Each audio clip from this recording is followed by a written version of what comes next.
Sziasztok! Megnézzük, hogy mi újság az Ex-el, mit lehet róla tudni, mi van vele, érdeklődik-e irántatok egyáltalán még, vagy ő már teljesen lezárta a veletek való kapcsolatát.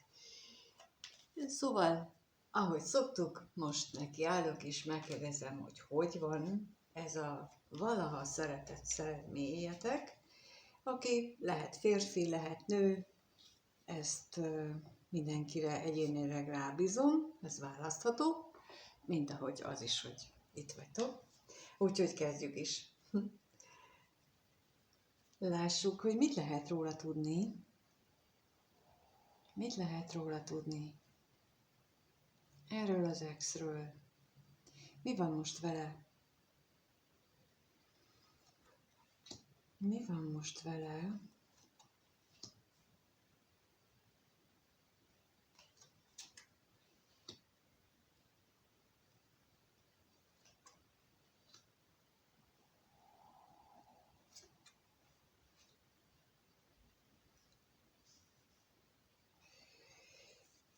Ahogy raktam ki, közben az érkezett, hogy ugye félelmek gyötrik, mert mi van, ha két szék közül a pad alá ez jött közben,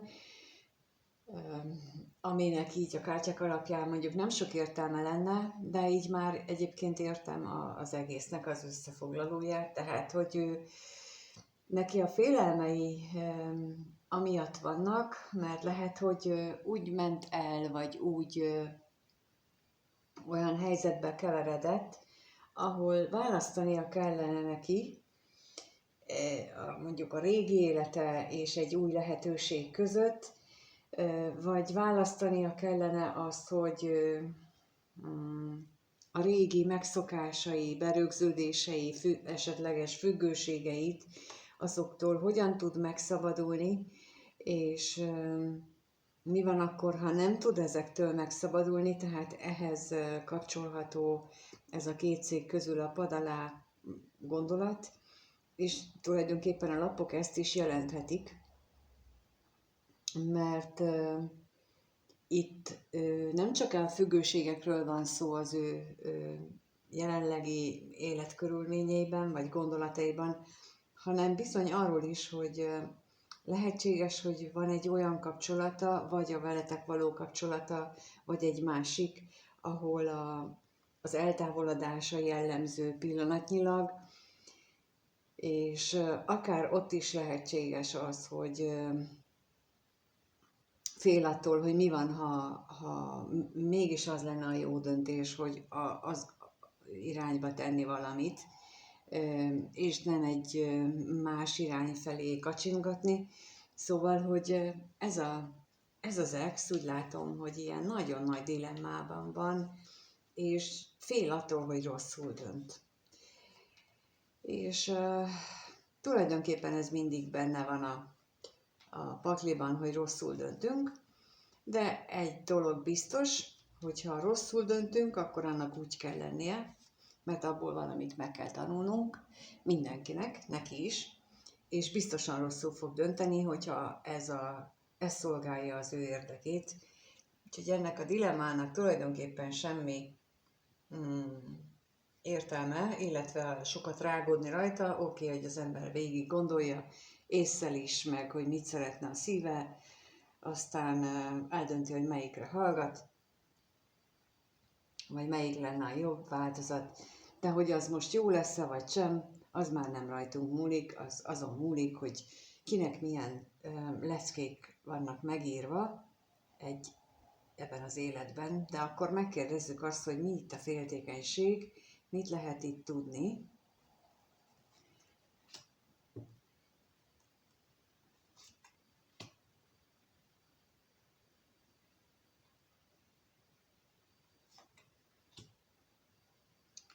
Húha! Ez tulajdonképpen lehet egy olyan érzés, egy olyan szerelem az ő részéről, ahol amit egy számára nagyon-nagyon fontos és értékes személy iránt érez, és a féltékenység és a félelem tulajdonképpen itt azért van benne, mert mi van, ha az elmegy. És ugye mondtam, hogy itt a két szék közül a pad alá mondata érkezett, hát így már teljesen világosan megnézzük, hogy itt van egy kapcsolat, amiben ugyan eltávolodás van, itt meg van egy nagy szerelem, ahol meg attól fél, hogy ott magára hagyják. És valószínűleg ez a döntés is, ez az ő döntésétől is függ, hogy most melyikre van esélye. Hú, nincs könnyű helyzetben, az látszik. Na, akkor megkérdezzük, hogy mit jelent itt a kevés pénz. A kevés pénzről mit tudhatunk meg?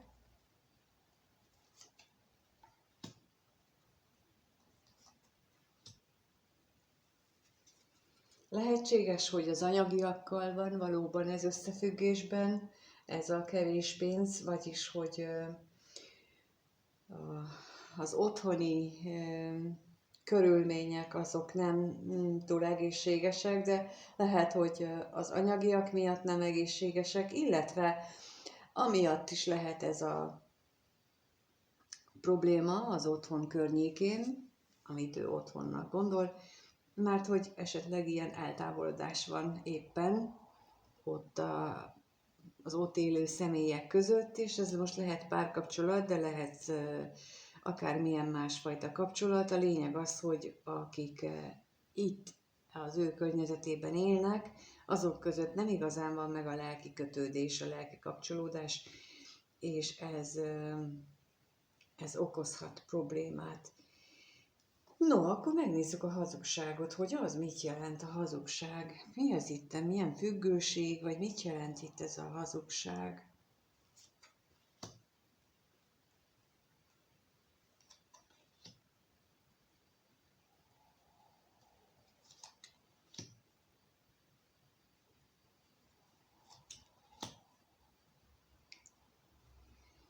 Hát nagyon nagy változásnak, vagy változások előtt áll, úgy látom, mert ez a függősége így jelenti, ami lehet akármihez, az alkoholhoz, de lehet egy kapcsolati függőség, az, hogy ő fél egyedül élni, hogy ő el sem tudja képzelni, hogy milyen az egyedül élni. Ugyanakkor pedig úgy látom, hogy ebben ő most éppen egy nagy változáson megy keresztül, aminek hatására egy új találkozás, egy újfajta megélés felé nyit éppen, és a régi kötődéseit azt most elkezdi mondjuk úgy, hogy hanyagolni, de igazából azt gondolom, hogy ez nem hanyagolás, hanem valódi tudatos gondolkodás az, hogy ő azoktól szeretne megszabadulni, vagy ráébredés arra, hogy nem biztos, hogy azok már a jelenlegi tudatállapotának, a jelenlegi életkörülményeinek megfelelnek, jót tesznek, vagy a jövőre való vágyaihoz passzolnak, tehát hogy alkalmasak, hogy azt továbbra is megtartsa. Úgyhogy úgy látom, hogy itt ez a hamisság, ez ezt a függőségtől való elszakadást jelenti, de nem úgy, hogy nem olyan módon például, mint az, hogy leteszem a cigit egyik napról a másikra, tehát nem azt jelenti, hogy a függőségemet azt holnap reggel már el is felejtettem, hanem azt, hogy ő kezdi magában transformálni, átalakítani annak az energiáját, és egy újfajta kapcsolódásra, vagy kapcsolódásnak megfelelőre próbálja átváltoztatni. Mondjuk ha már a ciginél maradok, akkor lehet, hogy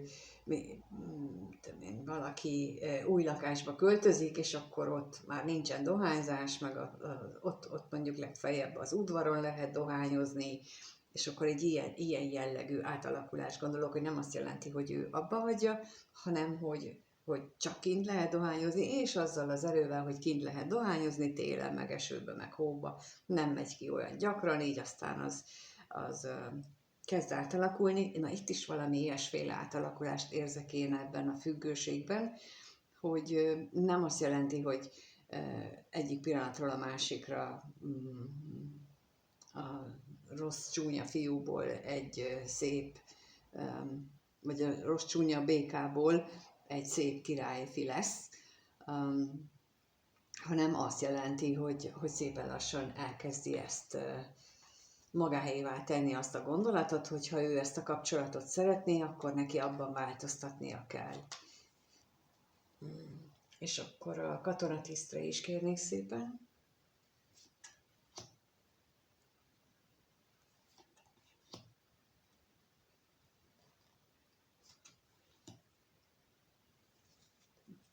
Lehetséges, hogy a kommunikációjában is egy újfajta irány jelenik meg, egy újfajta megközelítés, amit aztán,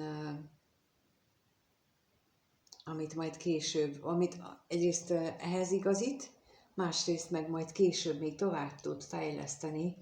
Tehát ehhez a kapcsolathoz való szoros kötődése, ez most úgy látszik, hogy fellazulni látszik, és ennek eredményeképpen, mint hogyha a kommunikációjában is kezd ez megnyilvánulni. Ez például olyan, hogyha, mint amikor elmegyünk egyik országrészből a másikba, és akkor ott teljesen más szóhasználatot tapasztalunk meg, és egy idő után átvesszük az ottani szóhasználatot, függetlenül attól, hogy nem akarjuk feladni az előzőt, tehát itt is úgy van, hogy azt látom, hogy ő kezd más módon. De ez mondjuk lehetséges annak az eredménye is, hogy egyáltalán kezd a szemlélete változni, tehát, hogy például eddig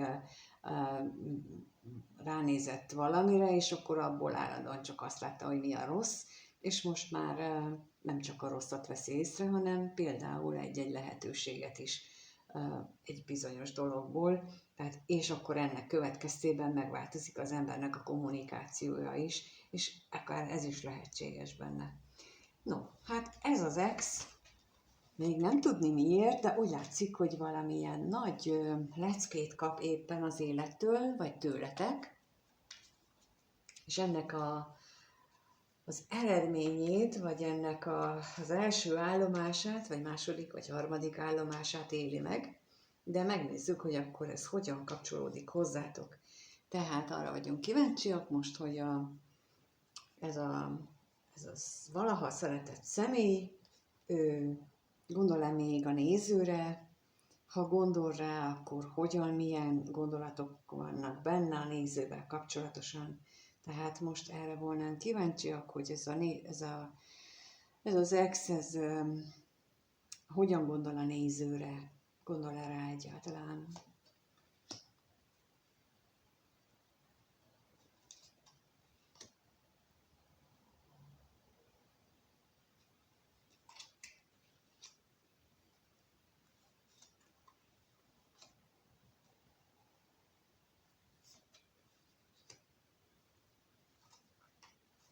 Olyan, mint hogyha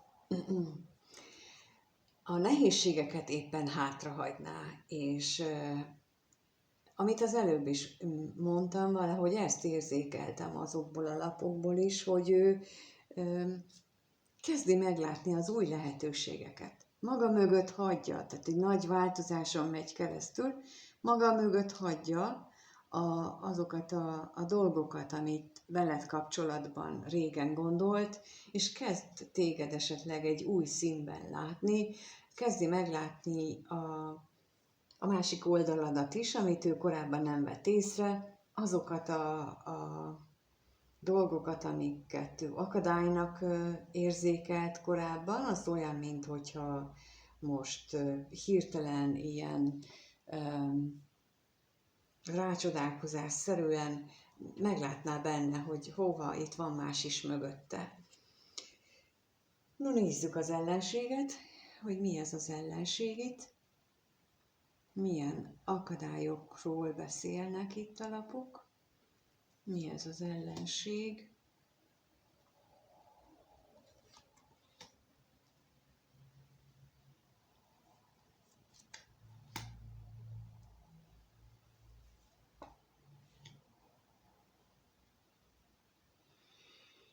Lehetséges, hogy a múltban olyan, ez a személy a múltban olyan ígéreteket tett, vagy olyan kommunikációja volt, ami a saját magát akadályozta meg abban, hogy aztán ő változtasson.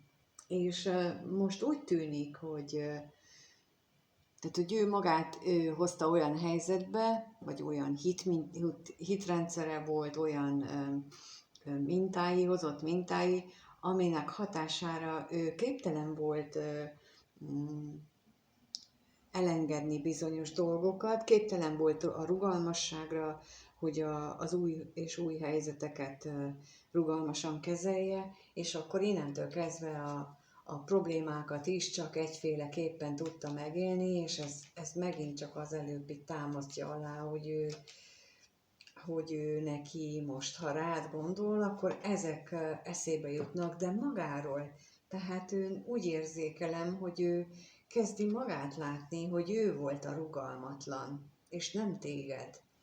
Nem te jelensz meg itt, hanem ha rád gondol, akkor a saját viselkedését veszi nagyító alá, és figyeli meg azt, hogy ő esetleg nem biztos, hogy úgy csinálta, hogy az célszerű lett volna. És akkor itt megnézzük most a tolvajt is, hogy az mit akar még, mit tudhatunk meg róla bővebben. Hát ezt, hogy ő most a dolgok mögé néz, és magába is, tehát saját magában is a dolgok mögé néz, és annak a hátterét vizsgálja, hogy mi történt itt valójában, mi az, amit ő korábban gondolt, és az miért úgy volt, és talán miért úgy nem. Még akár ez is lehetséges, hogy az is felmerül benne, hogy nem is biztos, hogy úgy volt. És a halálra kérnék szépen még.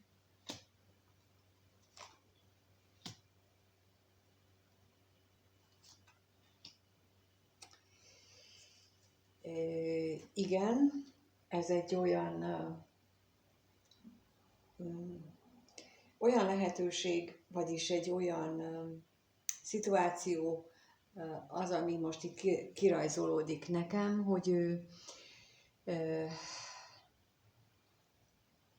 úgy élhetett meg, vagy úgy gondolhatta egy kapcsolatról, hogy az felbonthatatlan, hogy az mondjuk úgy, hogy égben köttetett, vagy legalábbis törvényesített kapcsolat, és hogy azt nem lehet felrúgni. Viszont ezekkel a nagy, mély gondolataival, és ezzel a nagyon nagy átalakulással, amit itt a halállapja jelent, az azt is jelenti egyben, hogy ő ezen a téren is esetleg egy átalakuláson mehet keresztül, és másképp látja a párkapcsolatokat, és azt, hogy mit lehet és mit nem. És azt gondolom, hogy ez ismét csak, hogy te vagy az, aki erre emlékezteti, vagy a veled való kapcsolata az, amelyik ezeket a gondolatokat elindítják benne.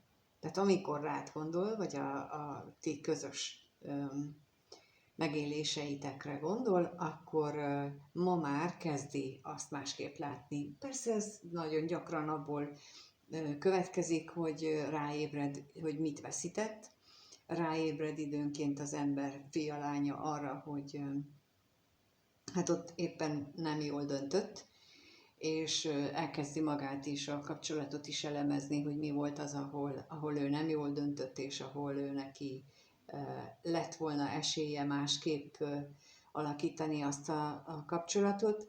Úgyhogy elképzelhető, hogy egy ilyen helyzetbe került, aminek hatására aztán itt már nem állt meg ennél a felszínes gondolatnál. És tulajdonképpen itt az, hogy megjelent itt az állandóság lapja, azt is jelenti, hogy ő neki ez egy életlecke, életfeladat, hogy ezen az átalakuláson átmenjen, és most jött el ennek az ideje. Lehet, hogy egyeseknél most kezdődik, másoknál már egy ideje tarthat, csak most ért ide, vagy már éppen lezárulna az egész, de még mivel nem ugrotta meg, ezért most nagy dózisban kapja az univerzumtól az energiát, hogy figyelj, gondolkodjál már, ne csak legyél, ne csak lézengj a világba, hanem lássál is, hogy mi történik körülötted. Hát, ha másért nem, akkor már ezért megérte ez a kapcsolat, már még mint hogy ti együtt voltatok, mert ez a legszebb dolog, amit két ember egymásnak adhat szerintem, hogy ráébresztjük az élet valóságára, illetve az élet feladatokra a másikat, vagy magunkat, vagy mindkettőnket. Úgyhogy én legalábbis ezt azért képviselem, hogy mindannyiunknak megvan a maga életfeladata, több is, és a párkapcsolatok, meg a kapcsolatok azért jönnek létre, hogy ebben támogassa egyik a másikat. De hogy most van-e itt érzelem, van-e még benne irántatok valamilyen érzés, akkor most ezt kérdezzük meg, hogy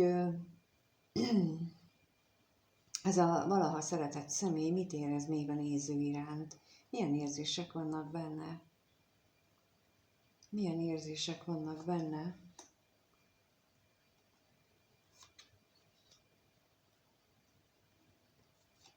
A valaha szeretett személy mit érez a néző iránt?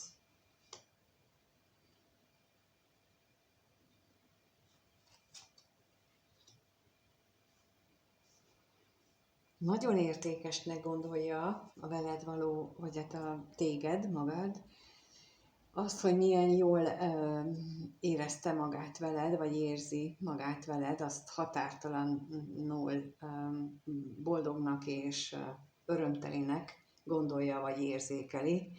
Viszont azt is látom, hogy van neki valami, amivel nincs kibékülve. Lehetséges, hogy történtek, vagy történnek olyan dolgok, amelyek meglepőek számára a részedről, vagy te csinálsz olyan dolgokat, amitől ő meglepődik, és ezek miatt ő nem biztos, hogy olyan bátor vagy úgy viszonyul hozzád, ahogyan itt látszik. Itt inkább az látszik, hogy időnként megretten emiatt, és ez elgondolkodtatja, sőt, kicsit jobban elmélázik rajta, mint hogy csak gondolkodik. De akkor megkérdezzük, hogy mit jelent itt a bosszúság, miért bosszankodik.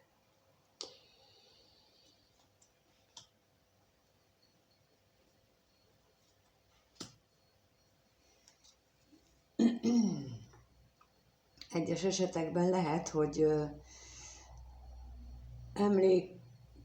emlékszik valakire, aki sok bosszúságot okozott neki, vagy van a környezetében olyan személy, aki sok bosszúságot okozott neki, és akivel sok vitája és hát mély lelki csatározásai lehettek, vagy lehetnek, még mind a mai napig, és ez akadályozza meg őt abban, hogy a veled való érzéseit azt úgy teljes mélységében meg tudja élni, mert hogy ott van van ott valahol hátul egy nagy gubanc, ami őt állandóan visszarángatja, és akkor itt a veszteségre kérnék szépen.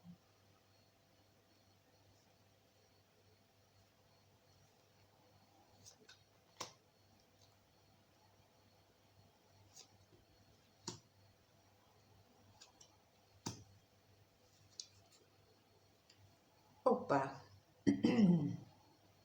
Hát, azon is elgondolkodik, így veled kapcsolatosan, illetve a veled kapcsolatos érzéseinél, hogy hajlandó-e feláldozni ezeket az érzéseket,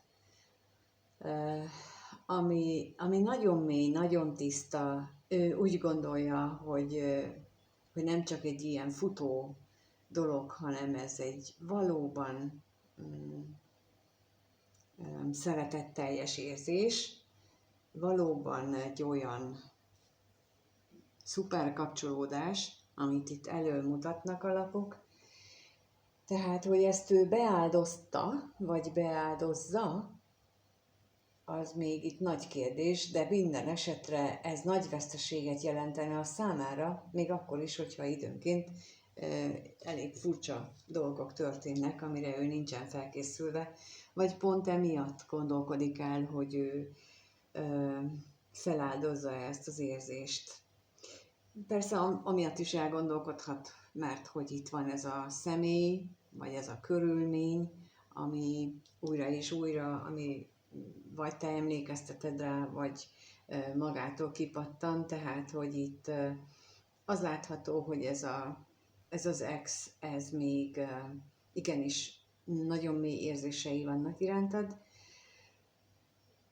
nagyon-nagyon szeret veled lenni, nagyon élvezi a társaságodat, de még magában nem tisztította le azt, hogy hogyan viszonyuljon hozzád, hogyan viszonyuljon az ő saját életéhez, és melyik az a vonulat, akivel egyetértsen. Na és akkor itt most vissza is tértünk az első sorra, ott a dilemma ugye azzal indult, hogy ha emlékeztek rá, ott volt a szeretetnő, itt pedig egy távolodó kapcsolat, tehát most ugyanide visszajutottunk, hogy a kapcsolat vagy a szeretetnő, tehát az érzéseiben ez nyilvánul meg, úgyhogy lehetséges nagy valószínűséggel, hogy te vagy az a személy, akivel kapcsolatban ezt ő érzi, ezt a dilemmát ő megéli, és ő most ezen vacillál, ezen próbálja magát túltenni. És akkor megnézzük, hogy a következő 1-2 hétben hogyan változik az ő élete, fog-e jönni feléd, akar-e tőled valamit, tehát hogy ebben a dilemmájában bekövetkezik-e valamiféle változás. Erre vagyunk kíváncsiak, hogy ennek az ex-nek a következő 1-2 hétben hogyan alakul az élete a néző viszonylatában. Ez a kérdés.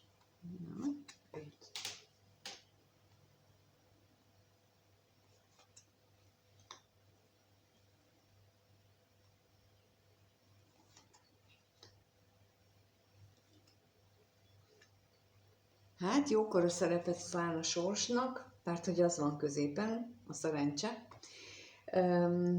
Tulajdonképpen ő próbál így lehet, hogy besokkal ettől a túl sok gondolkodástól, ettől a túl sok mélyüléstől, és próbálja hátrahagyni, egy kicsit felszínesebben élni meg az életet, a mindennapokat. Ezt mind a kettő, tehát a lelkész és a katona, és az, hogy hátat fordít a dolgoknak, még akkor is, hogyha ez veszteséget okoz neki, ez is azt sugallja, hogy ő egy kicsit ezt így visszalép ebből a nagyon intenzív megélésből. Meglátjuk, hogy teheti-e, úgyhogy kérem szépen plusz lapot a katonatisztre.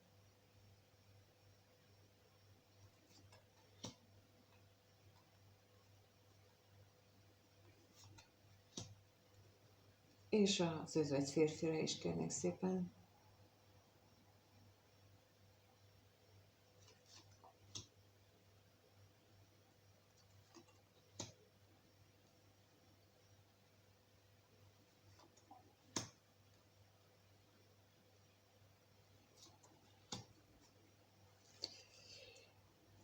Úgy látom, hogy gyakran el fog a jövőben is, tehát az elkövetkezendő időben is gyakran a múltba réved majd.